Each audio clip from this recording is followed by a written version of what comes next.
The two were on the outer lip of the veil, where their now clearly indistinguishable path wound through large, crowded bushes that almost choked off the human passage.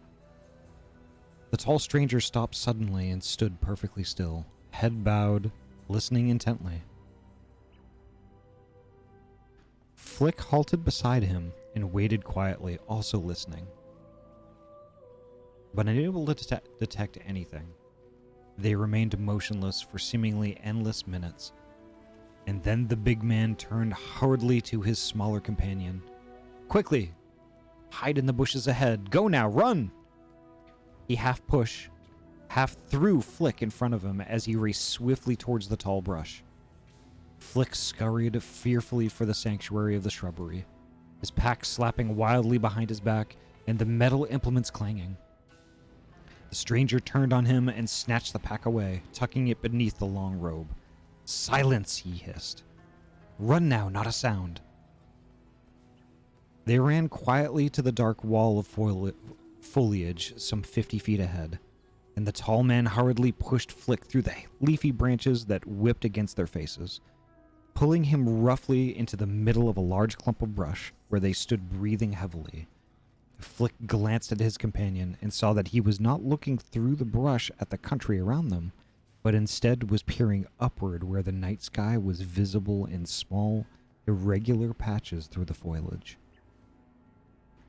The sky seemed clear to the Veilman as he followed the other's intense gaze, and only the changeless stars winked back at him as he watched and waited. Minutes passed. Once he attempted to speak, but was quickly silenced by the strong hands of the stranger. Gripping his shoulders in warning, Flick remained standing, looking at the night and straining his ears for some sound of the apparent danger. But he heard nothing save their own heavy breathing and a quiet rush of wind through the weaving branches of their cover.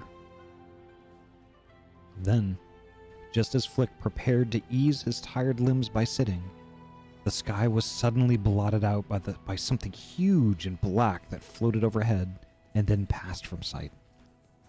A moment later, it passed again, circling slowly without seeming to move, its shadow hanging ominously above the two hidden travelers, as if preparing to fall upon them. A sudden feeling of terror raced through Flick's mind, trapping it in an iron web as it strained to flee the fearful madness penetrating inward.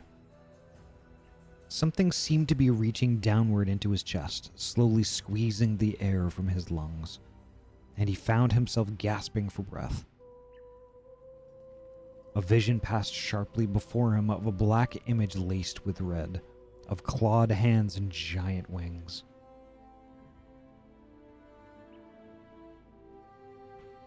Of a thing so evil that its very existence threatened his frail life. For an instant, the young man thought he would scream, but the hand of the stranger gripped his shoulder tightly, pulling him back from the precipice. Just as suddenly as it had appeared, the giant shadow was gone, and the peaceful sky of the patched night was all that remained. The hand on Flick's shoulder slowly relaxed its grip, and the Veilman slid heavily to the ground, his body limp as he broke out in a cold sweat. The tall stranger seated himself quietly next to his companion, and a small smile crossed his face. He laid one long hand on Flick's and patted it as he would a child's. "Come now, my young friend," he whispered. "You're alive and well, and the veil lies just ahead." Flick looked up at the other's calm face, his own eyes wide with fear as he shook his head slowly. "That thing! What was that terrible thing?" "Just a shadow," the man replied easily. "But this is neither the place nor the time to concern ourselves with such matters. We will speak of it later. Right now, I would like some food and a warm fire before I lose all patience." He helped the Veilman to his feet and returned his pack to him. Then, With a sweep of his robed arm, he indicated that he was ready to follow if the other was ready to lead. They left the cover of the brush, Flick not without misgivings as he glanced apprehensively at the night sky. It almost seemed as if the whole business had been the result of an overactive imagination. Flick pondered the matter solemnly and quickly decided that whatever the case, he had enough for one evening. First the nameless giant, and then that frightening shadow. He silently vowed that he would think twice before traveling again at night so far from the safety of the Vale. Several minutes later, the trees and brush began to thin out and the flickering of yellow light was visible through the darkness. As they drew closer, the vague forms of buildings began to take shape as square and rectangular bulks in the gloom. The path widened into a smoother dirt road that led straight into the hamlet, and Flick smiled gratefully at the lights that shone in friendly greeting through the windows of the silent buildings. No one moved on the road ahead. If it had not been for the lights, one might well have wondered if anyone at all lived in the Vale. As it was, Flick's thoughts were far from such questions. Already he was considering how much he ought to tell his father and Shay, not wishing to worry them about strange shadows that could easily have been the product of his imagination and the gloomy night. The stranger at his side might shed some light on the subject at a later time, but so far he had not proved to be much of a conversationalist. Flick glanced involuntarily at the tall figure, walking silently beside him. Again he was chilled by the blackness of the man. It seemed to reflect from his cloak and hood over his bowed head and lean hands to shroud the entire figure in hazy gloom. Whoever he was, Flick felt certain he would be a dangerous enemy. They passed slowly between the buildings of the hamlet, and Flick could see torches burning through the wooden frames of the wide windows.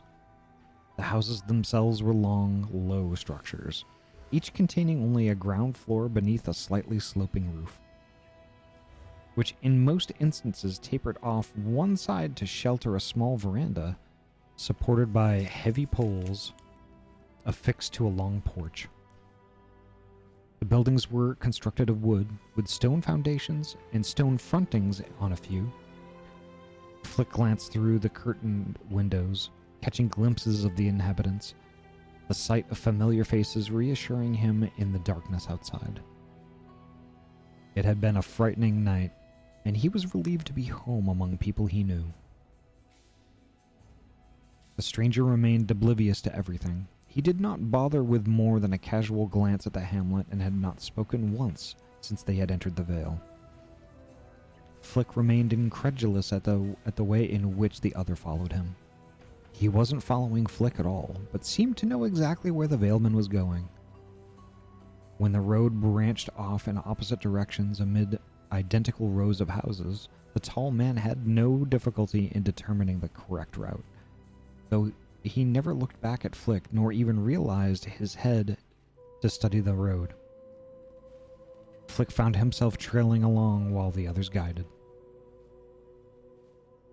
The two quickly reached the inn. It was a large structure consisting of a main building and lounging porch, with two long wings that extended out and back on either side. It was constructed of huge logs cut and laced in a high stone foundation and covered with the familiar wood shingle roof. This particular roof much higher than those of the family dwellings. The center building was well lighted, and muffled voices could be heard from within, interspersed with occasional laughter and shouts. The wings of the inn were in darkness. It was there that the sleeping quarters of the guests were located. The smell of roasting meat permeated the night air, and Flick quickly led the way up the wooden steps of the porch to the wide double doors at the center of the inn.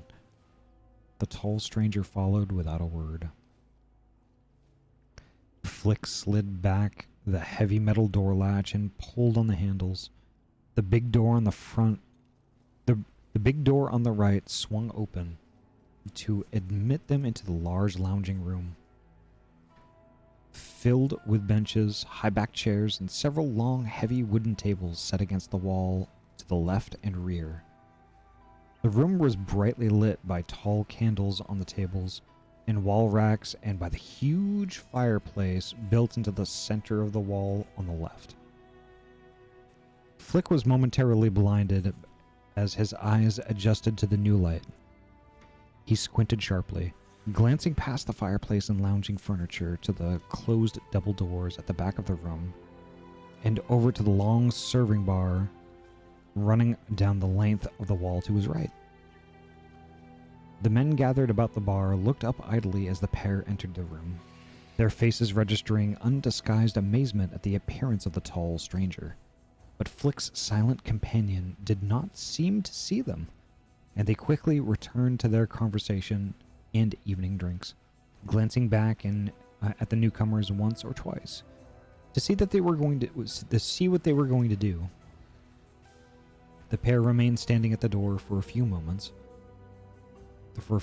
more, as Flick looked around a second time at the faces of the small crowd to see if his father was present. The stranger motioned to the lounging chairs on the left. "I will have a seat while you find your father. Perhaps we can have dinner together when you return." Without further comment, he moved quietly away to a small table at the rear of the room and seated himself with his back to the man at the bar. His face slightly bowed and turned away from Flick. The Veilman watched him for a moment, then moved quickly to the double doors at the rear of the room and pushed through them into the hallway beyond. His father was probably in the kitchen, having dinner with Shay. Flick hurried down the hall past several closed doors before reaching the one that opened into the inn kitchen. As he entered, the two cooks who were working at the rear of the room greeted the young man with a cheerful good evening.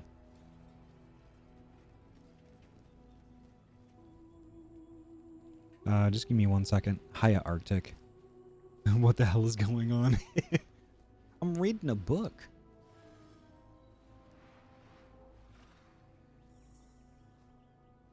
His father was seated at the end of a long counter at the left. As Flick had anticipated, he was in the process of finishing his dinner. He waved a brawny hand in greeting. "You're a bit later than usual, son," he growled pleasantly. "Come over here and have dinner while there's still something to eat." Flick walked over wearily, lowered the traveling pack to the floor with a slight clatter, and perched himself on one of the high counter stools. His father's large frame straightened itself as he shoved back the empty plate and looked quizzically at the other, his wide forehead wrinkling. "I met a traveler on the road coming into the valley," Flick explained hesitantly. "He wants a room and dinner. Asked us to join him." "Well, he came to the right place for a room," the elder Ohmsford declared. "I don't see why we shouldn't join him for a bite to eat. I could easily do with another helping." He raised his massive frame from the stool and signaled the cooks for 3 dinners. Flick looked about for Shay, but he was nowhere in sight. His father lumbered over to the cooks and gave some special instructions on preparing the meal for the small party. And Flick turned to the basin next to the sink to wash off the dirt and grime from the road. When his father came over to him, Flick asked where his brother had gone. "Shay has gone out on an errand for me and should return on the moment," his father replied. "By the way, what's the name of this man that you brought back with you?" "I don't know. He didn't say." Flick shrugged. His father frowned and mumbled something about closed-mouthed strangers, rounding off his muffled comment with a vow to have no more mysterious types at his inn.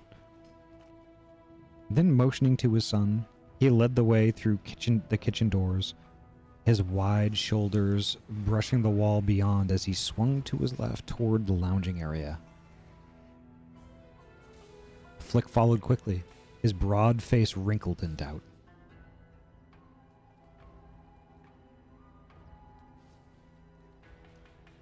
The stranger was still sitting quietly, his back to the men gathered at the serving bar. When he heard the rear door swing open, he shifted about slightly to catch a glimpse of the two who entered. The stranger studied the close resemblance between father and son. Both were of medium height and heavy build, with the same broad, placid faces and grizzled brown hair. They hesitated in the doorway, and Flick pointed toward the dark figure. He could see the surprise on Curzon Omsford's eyes as the innkeeper regarded him for a minute before approaching.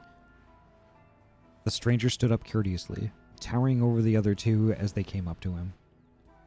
"Welcome to my inn, stranger," the elder Omsford greeted him, trying vainly to peer beneath the cloak that shadowed the other's dark face. "My name, as my boy has probably told you, is Curzon Omsford." The stranger shook the extended hand with a grip that caused the stocky man to grimace, then nodded to Flick. Your son was kind enough to show me to this pleasant inn," he smiled, with what Flick could have sworn was a mocking grin. "I hope you will join me for dinner and a glass of beer." "Certainly," answered the innkeeper, lumbering past the other to a vacant chair where he seated himself heavily. Flick also pulled up a chair and sat down, his eyes still on the stranger, who was in the process of complimenting his father on having such a fine inn. The elder Omsford beamed with pleasure and nodded in satisfaction to Flick as he signaled one of the men at the serving bar for 3 glasses. The tall man still did not pull back the hood of the cloak, shading his face. Flick wanted to peer beneath the shadows, but was afraid the stranger would notice. And one such attempt had already earned him sore wrists and a healthy respect for the big man's strength and temper. It was safer to remain in doubt. Alrighty, folks. I think it's time that we should raid. Let's see who we got, who's still on.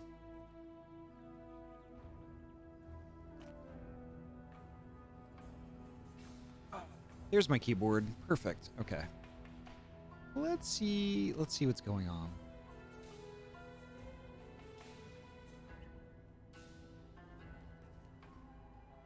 I think I know already, but I'm curious on what this game is.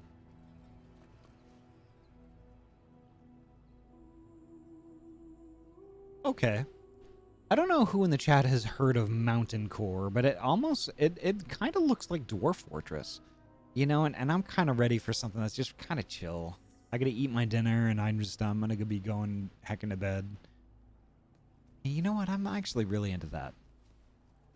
So our friend Blue Zest is playing a game called Mountain Core, and I think that's who we're gonna visit. So let's do it.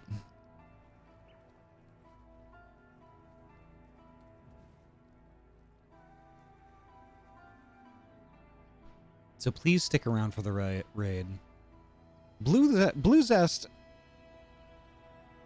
his whole stream is a vibe for me. Like, it's just a super fun streamer, but also just really chill and just laid back. And I just really enjoy his streams a lot. It doesn't really matter what he's playing.